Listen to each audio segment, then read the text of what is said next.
Dans le monde effervescent de la musique pop française, certaines figures transcendent les époques, incarnant à la fois le glamour des années yéyé et la résilience face aux épreuves personnelles. Sheila, cette icône indémodable, continue de captiver les publics avec sa voix cristalline et ses mélodies intemporelles. Pourtant, derrière les projecteurs et les applaudissements, se cache une femme marquée par un deuil insurmontable. Une confidente intime, témoin privilégié de ses confidences, vient de partager des révélations poignantes sur le chagrin persistant de l'artiste 8 ans après la tragédie qui a emporté son unique enfant. Ces paroles, murmurées dans l'ombre d'une amitié fidèle, éclairent d'un jour nouveau la force intérieure de Sheila, tout en rappelant combien la gloire peut cohabiter avec une vulnérabilité profonde. C'est à travers ce prisme que nous plongeons dans l'histoire d'une vie rythmée par les succès et les pertes, débutant par les racines modestes qui ont forgé cette légende vivante.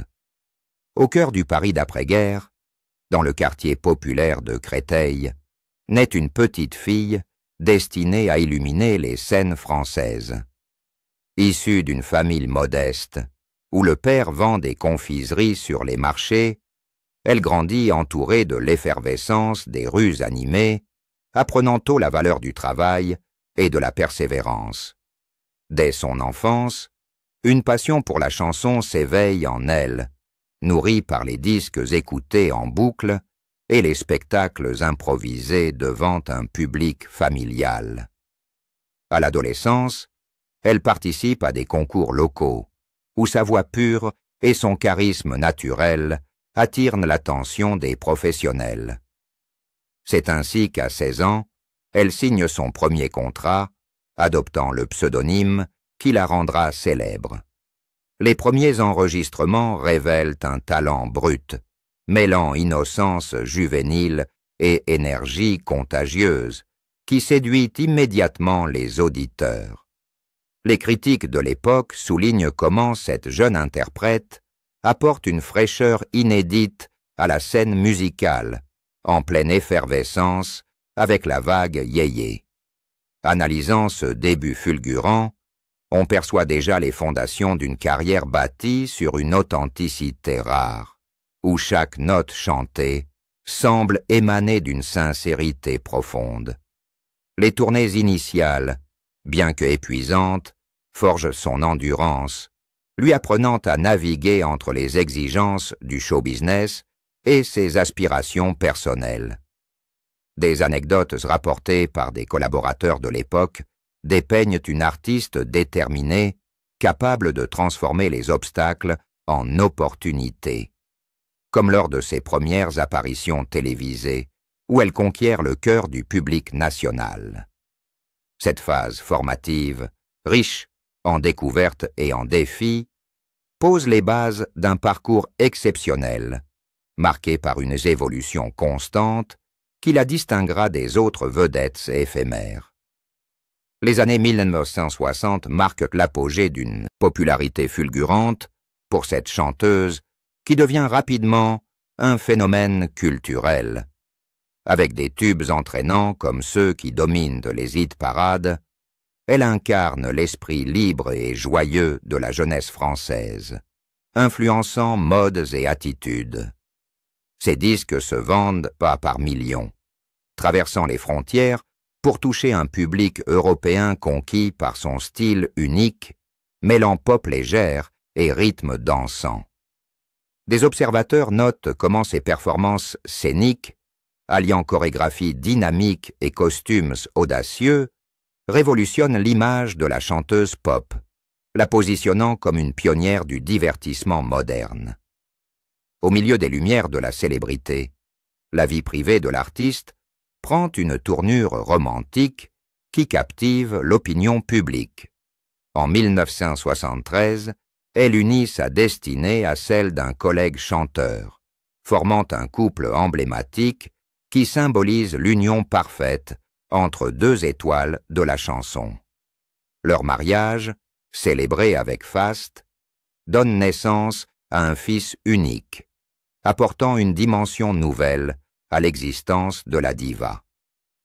Ce petit garçon devient le centre d'un foyer, où l'amour parental se mêle aux exigences professionnelles, créant un équilibre précaire mais harmonieux.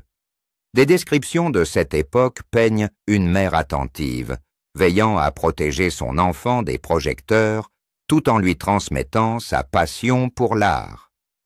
Les années suivantes voient le couple naviguer entre tournées communes et moments intimes, où les rires d'un enfant égayent les coulisses des spectacles.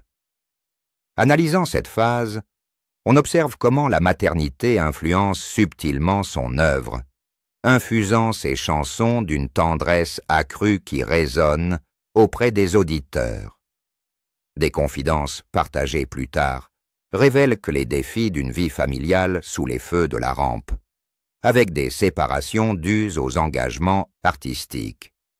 Malgré cela, les liens se renforcent, le fils grandissant dans un environnement enrichissant, entouré de figures créatives. Le divorce en 1969, bien que douloureux, ne rompt pas les attaches parentales, la chanteuse assumant pleinement son rôle de mère célibataire. Cette période, riche en émotions contrastées, illustre la capacité de l'artiste à concilier ambition professionnelle et devoirs familiaux, forgeant des souvenirs précieux qui la soutiendront dans les épreuves à venir. Les interactions quotidiennes, décrites comme chaleureuses et éducatives, soulignent une relation mère-fils fondée sur la confiance et l'affection mutuelle.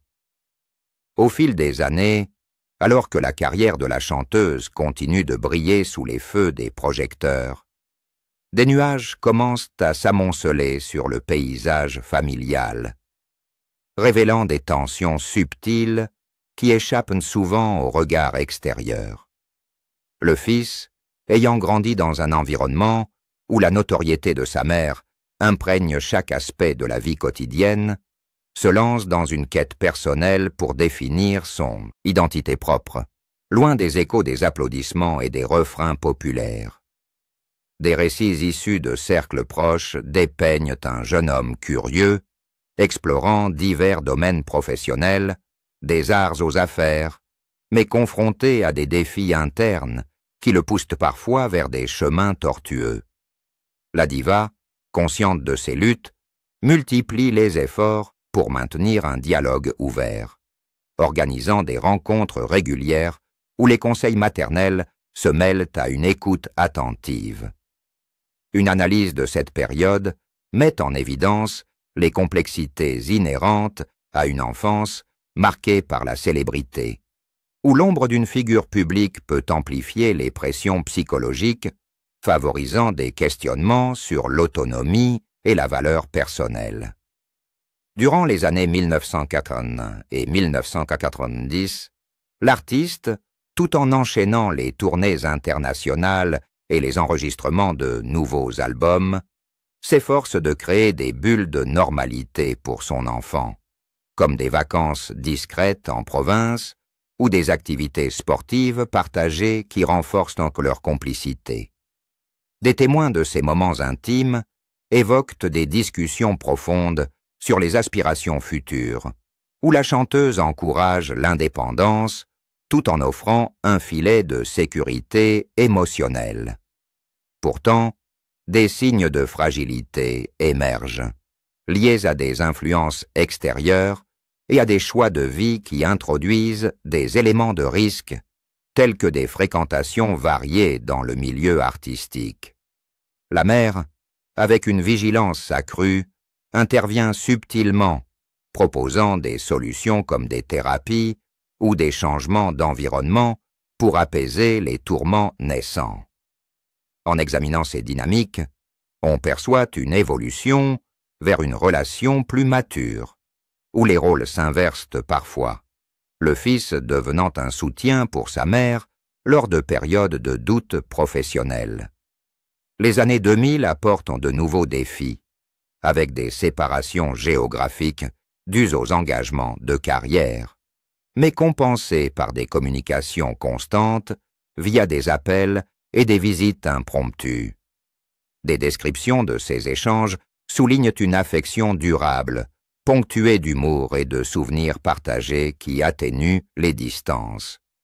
Cependant, des épisodes de crise, marqués par des hospitalisations ou des interventions familiales, révèlent une vulnérabilité croissante, poussant l'artiste à réévaluer ses priorités. Ces œuvres de cette époque, souvent imprégnées de thèmes sur la famille et la résilience, semblent refléter ses préoccupations intimes, offrant aux auditeurs un aperçu voilé de ses batailles privées.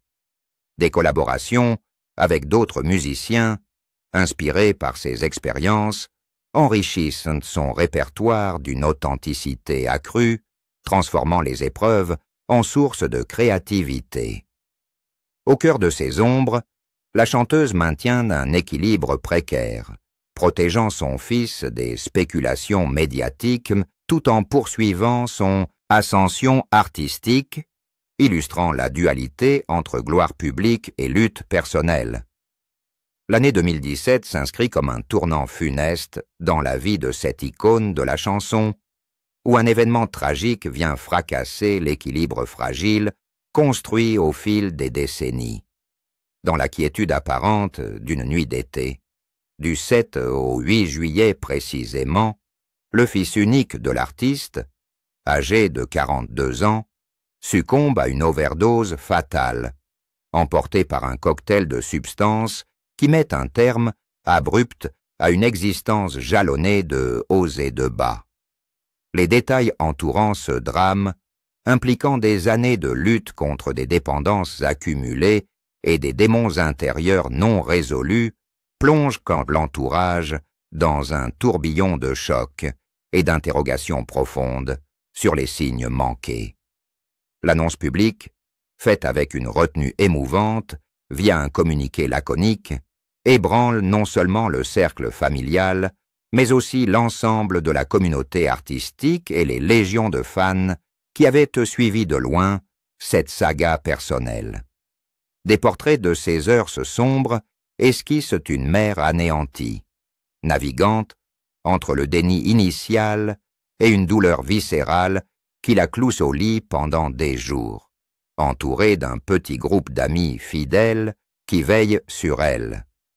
Une dissection des répercussions immédiates révèle comment cette perte absolue bouleverse les fondements mêmes de son existence, la contraignant à annuler des concerts prévus et à se retirer temporairement des obligations professionnelles pour entamer un processus de deuil solitaire.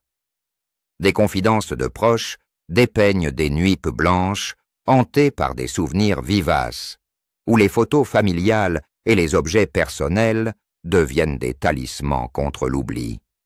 Les funérailles d'essai, organisées dans l'intimité d'un cimetière parisien, rassemblent une assemblée restreinte où les hommages murmurés soulignent l'amour inaltérable qui liait mère et fils, malgré les tempêtes traversées. Au-delà du cercle privé, cette tragédie suscite une onde de compassion dans l'industrie musicale, avec des messages de soutien affluant de collègues comme des figures emblématiques qui partagent leurs propres expériences de perte. En scrutant les mois suivants, on observe une phase de reconstruction hésitante, marquée par des consultations thérapeutiques et des retraites spirituelles qui aident à canaliser le chagrin en une forme de réflexion introspective. Des analyses sociétales sur les causes sous-jacentes, telles que les pressions liées à un héritage célèbre et les vulnérabilités aux addictions dans les milieux créatifs, ajoutent une dimension collective à ce deuil personnel. La chanteuse, dans un geste de transparence rare, intègre subtilement des éléments de cette épreuve dans ses interviews ultérieures, transformant la souffrance en un témoignage sur la fragilité humaine. Ses performances post-tragédie, reprises avec une prudence accrue, deviennent des actes de catharsis où chaque note semble porter le poids d'une absence, touchant les publics d'une manière inédite. Cette catastrophe, loin de briser définitivement l'artiste, forge en elle une détermination renouvelée à honorer la mémoire de son enfant à travers son art et ses engagements, illustrant la profondeur de la résilience face à l'irréparable. Après l'ouragan dévastateur de 2017, l'artiste entame un voyage ardu vers la guérison, un parcours sinueux où la douleur se mue progressivement en une force motrice pour avancer. Les premiers mois suivant la perte sont marqués par un retrait volontaire du monde extérieur, une période de solitude choisie où elle puise dans ses ressources intérieures pour affronter le vide abyssal laissé par l'absence de son fils. Des récits de cette phase dépeignent une routine quotidienne réinventée, incluant des promenades solitaires dans des parcs parisiens ou des séances de yoga qui aident à apaiser l'esprit tourmenté. Une exploration de cette résilience révèle comment la musique, fidèle compagne de toujours, devient un outil thérapeutique essentiel, avec des sessions d'enregistrement privées où elle compose des mélodies empreintes de mélancolie pour exprimer l'indicible. Des amis intimes partagent des anecdotes sur des soirées confidences où les larmes cèdent parfois la place à des rires évoquant des souvenirs joyeux, renforçant le lien spirituel avec le disparu. Analysant les mécanismes psychologiques à l'œuvre, on note une évolution vers l'acceptation, facilitée par un soutien professionnel comme des groupes de parole pour parents endeuillés, qui lui permettent de partager son fardeau sans jugement. Les retours sur scène, amorcés avec appréhension en 2018, se transforment en moments de libération collective, où les applaudissements du public agissent comme un baume sur les plaies ouvertes. Des critiques musicaux soulignent comment ces interprétations gagnent en profondeur émotionnelle, infusant les anciens tubes d'une intensité nouvelle qui résonne avec les expériences universelles de perte. Au fil des ans, des projets philanthropiques émergent, tels que des partenariats avec des associations luttant contre les addictions, où elle met son influence au service d'une cause personnelle, transformant le chagrin en action concrète pour prévenir d'autres tragédies. Des descriptions de ces initiatives montrent une diva engagée, participant à des conférences et des campagnes de sensibilisation qui touchent des milliers de personnes. En parallèle, ces albums récents, riches en thèmes sur la guérison et la mémoire, reçoivent des acclamations pour leur sincérité brute, marquant une renaissance artistique. Les interactions avec les fans, via des réseaux sociaux ou des rencontres lors de tournées, deviennent des espaces d'échange mutuels où des histoires similaires de deuil renforcent sa détermination à persévérer.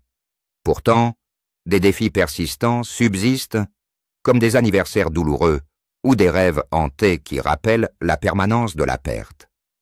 Des confidences récentes mettent en lumière une philosophie de vie axée sur la gratitude pour les moments vécus, encourageant d'autres à embrasser leur vulnérabilité. Cette trajectoire de résilience, jalonnée de hauts et de bas, illustre la capacité de l'humain à se réinventer, tout en soulignant que le deuil n'est pas une fin, mais un compagnon de route qui façonne l'avenir.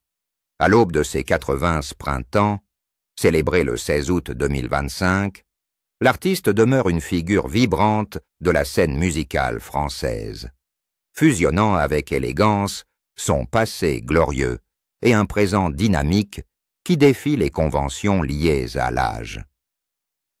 Ses spectacles récents, souvent complets des mois à l'avance, attirent un public hétérogène, des nostalgiques des années yéyé aux jeunes générations découvrant son répertoire via des plateformes numériques. Des comptes rendus de ces événements esquissent une présence scénique toujours électrisante, où des chorégraphies adaptées mêlent énergie juvénile et grâce mature, captivant les salles entières. Une étude de son héritage culturel révèle un impact indélébile, influençant des artistes contemporains qui citent son innovation dans la pop comme un modèle d'audace et de longévité. Des révélations fraîches d'une confidente de longue date illuminent les recoins intimes de son âme, où le deuil persistant se manifeste à travers des phrases poignantes sur l'attente de retrouvailles oniriques, témoignant d'une mélancolie qui imprègne encore ses jours.